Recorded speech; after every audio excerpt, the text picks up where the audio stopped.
In 1949, China was one of the poorest countries in the world. In fact, the statistics show there are only 10 countries in the world, 8 in Africa and 2 in Asia. We now have what is the transition to a high-income economy. And this can be looked at from 2 angles. One is China has its own criteria, which is moderate prosperity in an all-round way. That would be achieved in 2020, 2021. But this means an enormous expansion in the needs of the people and the possibilities and needs. In the early periods, not to die young was the chief problem after 1949. In 1978 was how to achieve reasonable standard of living.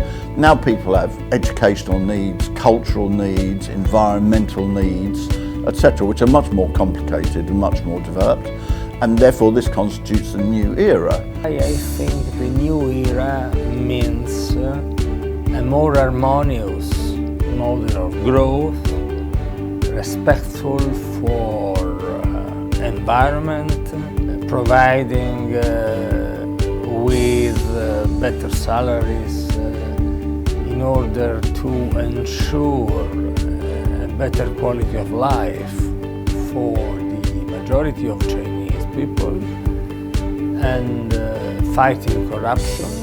And finally, the main decision already developed in the last 5 years and strongly confirmed by the Congress were able to regain consensus of Chinese people for the Communist Party and for the leadership of the country. And I believe that new era means that, and also other things, but this element, a new model of growth and a new model of government based on transparency and fighting corruption, protecting natural environment, all of that is the new era, and the new era is strongly appreciated by Chinese citizens. And when you look at the report, Xi Jinping repeats and repeats again that we are living in a time of very rapid but also complex changes. But for China, this new era is a moment in which we have this declaration by Xi Jinping of the declaration of the Chinese Renaissance.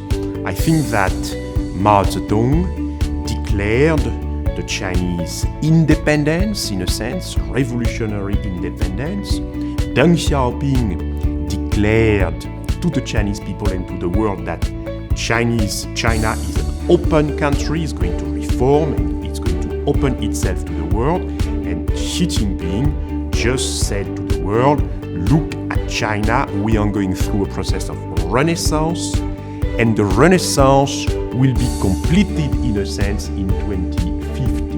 This is the new era. So when China talks about new era, that sounds very credible. And it's very good that this new era emphasis is made, because it shows that the leadership is aware that things have to change further, that what was achieved is not enough, is not final.